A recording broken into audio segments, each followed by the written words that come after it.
this is what they would have been thinking. This is not just a snake. It's not really a snake like we know snakes. It's a supernatural being, and it's up to something.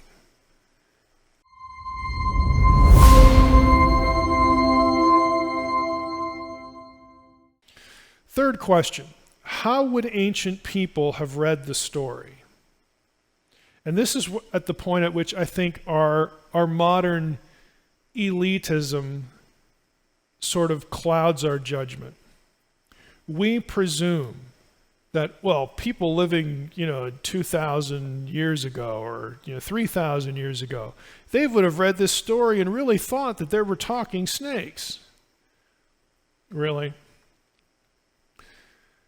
Again, this is where I'll say it again. This is where I think our elitism gets in the way. Ancient people knew that snakes do not talk.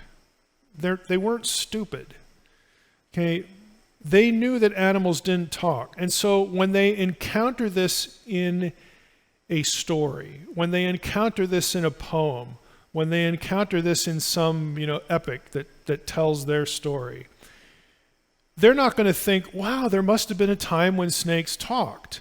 What they're going to think and what they're going to suspect is, okay, this isn't normal.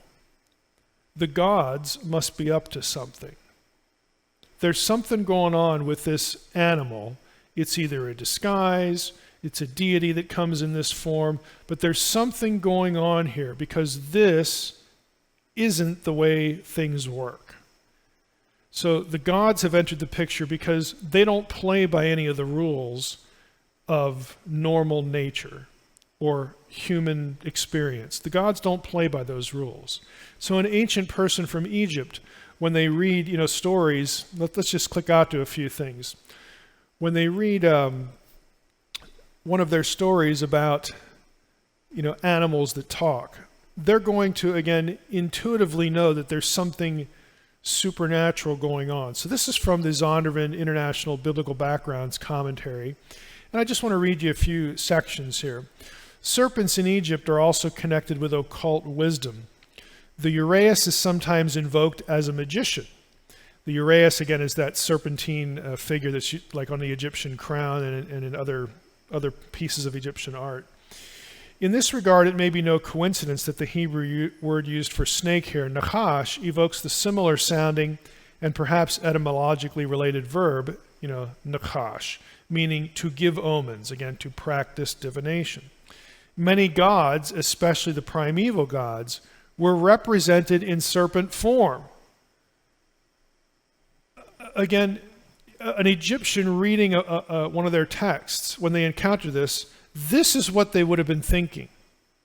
This is not just a snake. It's not really a snake like we know snakes. It's a supernatural being, and it's up to something. Again, it's sort of the simplest thing in the world, when you really think about it. Going down a little bit, the idea that animals in general, and serpents in particular, could communicate with humans is common in Egyptian literature. Again, the ancient person, it's also common in Mesopotamian literature. I mean, we can't, go through all of this. Why does this information from the ancient Near East tell us about Genesis 3, or what does it tell us? Because the New Testament development of Christian theology, it's most common for people today immediately to think of Satan as the serpent of Genesis 3, but the Israelites never make that connection. Again, Satan is not a word in Genesis 3. We cannot recover what Adam and Eve would have thought about the serpent, but the ancient Near Eastern literature gives us an idea of some of the images that came to mind for the Israelites living in their time and culture. Foremost is the association of the serpent with life and death. Likewise, the serpent is wise, connected with disorder, and can be the enemy of God. Okay, that is what an Israelite is thinking. Now, I want you to take that line. It's in the same paragraph. The serpent is wise, connected with disorder, and can be the enemy of God. And these are meaningful perspectives. Well, okay, the Israelite may not have thought that's Satan, again, because the word Satan never shows up in Genesis 3. I get it.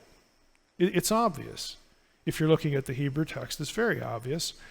But here's how they would have looked at it. There's a divine being here who has come to the humans, Adam and Eve, either as a serpent or in the form of, or again, something that looks serpentine, whatever it was. The appearance itself doesn't really matter. But there's a divine being here, and this is a figure who is supernatural, who is a figure of disorder and is the enemy of God. This is the original rebel. Okay, that much they would have known just out of the gate. And that's really all I'm saying in Unseen Realm. But there are a lot of people, again, when I go out and speak at different conferences, I get some pushback on this point. And when you think about it, this fits precisely into the ancient world. And so I don't really care if a person is, a lay person or a scholar and objects to this. Look, it is the simplest thing in the world. An ancient person knew snakes didn't talk. Genesis 3 is not about zoology. John is correct in Revelation 12. And what we have here is we have a story about an original rebel in Eden, in the divine council, in God's house where he lives. Again, we talked about God's house, Eden as a mountain and a garden, the place of the divine council. We talked about that last week. This is not a difficult read. It's really not in Genesis 3.